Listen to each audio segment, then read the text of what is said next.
নমস্কার বন্ধুরা, সীমার রান্নাঘরের সবাইকে স্বাগত। আমি আজকে একটা পোয়া ভোলা রান্না করব। এটা দোকানে যারা বিক্রি করে তারা কিন্তু পোয়া ভোলা বলে। আপনারা কী নামে জানেন কমেন্ট করবেন। এটা আমি পোস্ত দিয়ে রান্না করব। এদিকে আমি পোস্তটা ভিজিয়ে রেখেছি আর কাঁচা লঙ্কা আমি দিয়েছি ভোলা মাছ এর আগে। আজকে পোস্ত দিয়ে দেব। প্রথম থেকে লাস্ট অবধি ভিডিওটা দেখবেন, স্কিপ করবেন না। আর এদিকে আমি দেখুন ভিজিয়ে নিয়েছি, এখানে আমি একটা ছাঁকনির সাহায্যে ছেঁকে নিচ্ছি। আমি পোস্ত, কাঁচা লঙ্কা আর এখানে আমি এই চামচে 4 চামচ পোস্ত, 1 চামচ সাদা সর্ষে দিয়ে নিয়েছি। আপনারা মাছ বুঝে কম বেশি মশলাটা নেবেন। এখন আমি এটা আর এদিকে কাঁচা লঙ্কা আপনাদের স্বাদ মতো দেবেন। আমরা কম ঝাল খাই, একটু কমই দেই। এটা আমি একসাথে মিক্সার জারে একটা পেস্ট তৈরি করে ফিরে আসছি।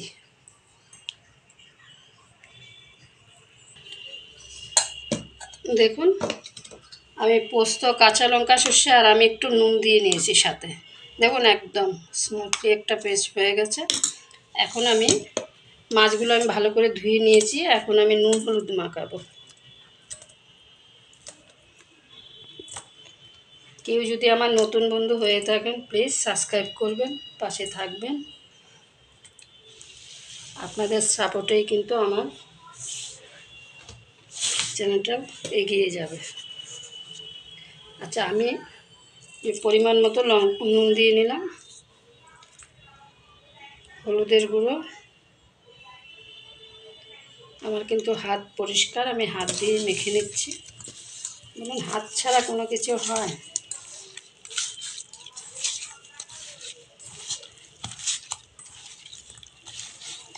আমার মাকেও দেখতাম এইভাবেই বানাতো, মায়ের থেকেই শেখা।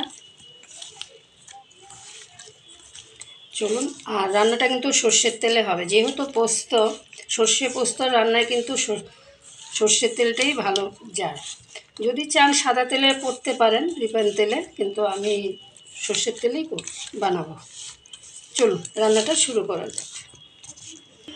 গ্যাস অন করে দিলাম, কড়াটা বসিয়ে দিলাম।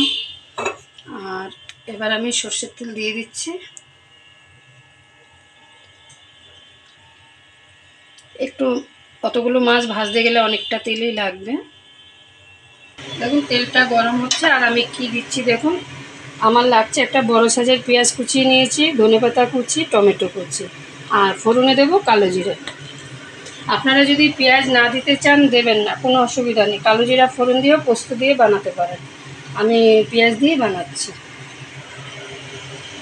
হয়ে গেছে, এখন কিন্তু আমি এক এক করে মাছগুলো ছেড়ে দেবো। আমি কিন্তু আবারও বলছি, আমি কিন্তু খুব কড়া মাছ ভাজি না। এখন আমি নামিয়ে নিচ্ছি এক এক করে।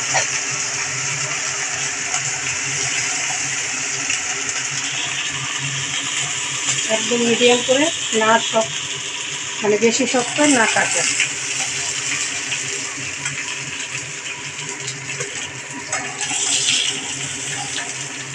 এইভাবে আমি বাকি মাছগুলো ভেজে ফিরে আসছি। কিন্তু এখনো তেল আছে, আমি ওই তেলে বাকি মাছগুলো ভেজে ফিরে আসছি। মাছগুলো কিন্তু আমি এই যে মাছগুলো সব ভেজে নামিয়ে নিলাম। আর এদিকে দেখুন বেশ খানিকটা তেল আছে, আমি কিন্তু তেল দেবো না। ওই তেলের উপর আমি কালো জিরা দিয়ে দিচ্ছি, 4 চামচে 1 চামচ। একটু ভাজাটা হলে একটা সুন্দর স্মেল বেরোবে কালো জিরা। এখন আমি পেঁয়াজগুলো দিয়ে দিচ্ছি। পেঁয়াজগুলো আমি একটু ব্রাউন করে ভেজে নেব। এটা কিন্তু সাদা ভাতের সাথেই ভালো লাগে। এরকম একটা পোস্ত ভোলা মাছের রেসিপি হলে কিন্তু আর কিছু লাগে না ভাতের সাথে। আমি একটু পেঁয়াজগুলো ভেজে নিচ্ছি। দেখুন আমার পেঁয়াজগুলো কিন্তু প্রায় ভাজা হয়ে গেছে। আমি একটু পরিমাণ মতো নুন দিয়ে দিলাম।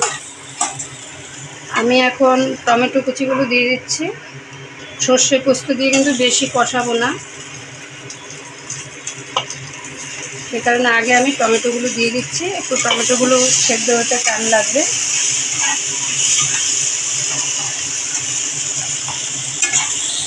দেখুন আমার পেঁয়াজ টমেটোটা কিন্তু একসাথে একদম একদমই নরম হয়ে গেছে। এবার আমি সর্ষে, পোস্ত, কাঁচা লঙ্কা যে বেটে রেখেছি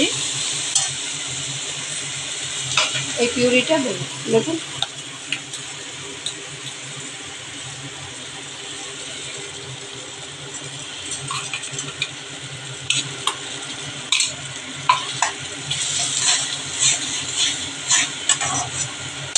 আমি একটু মিক্সচার জারে জল নিয়ে দেখুন অনেকটা লেগে রয়েছে, ওটা ধুয়ে আমি একটু দিয়ে দেবো।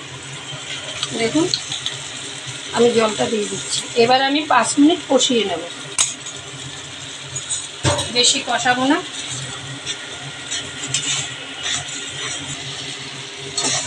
দেখুন মোটামুটি কষে গেছে কিন্তু,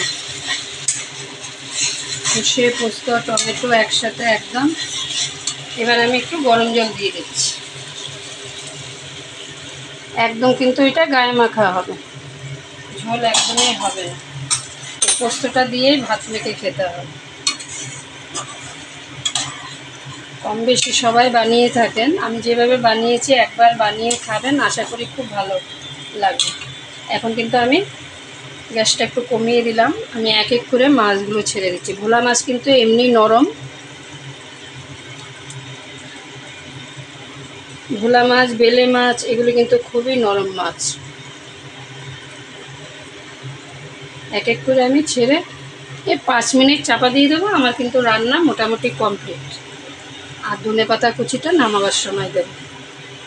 রান্নাটা রেডি। এটা কিন্তু ঠান্ডা হয়ে গেলে একদমই পোস্তটা জমে যাবে। এখন আমি ধনেপাতা কুচি দিয়ে দিচ্ছি, দিয়ে আমি 2 মিনিট চাপা দিয়ে দেবো। তাহলে আমার পোস্ত পোয়া ভোলা একদম রেডি। 2 মিনিট পর ফিরে আসলাম, আমি তো গ্যাসটা অফ করে দিচ্ছি। আমি আবার এই ট্রেটার মধ্যে সার্ভ করব। আর এটা কিন্তু অবশ্যই গরম ভাত, সাদা ভাতের সাথেই ভালো লাগবে, একবার বানাবে। তাহলে নতুন ভিডিও নিয়ে দেখা হচ্ছে, ভালো থাকবে।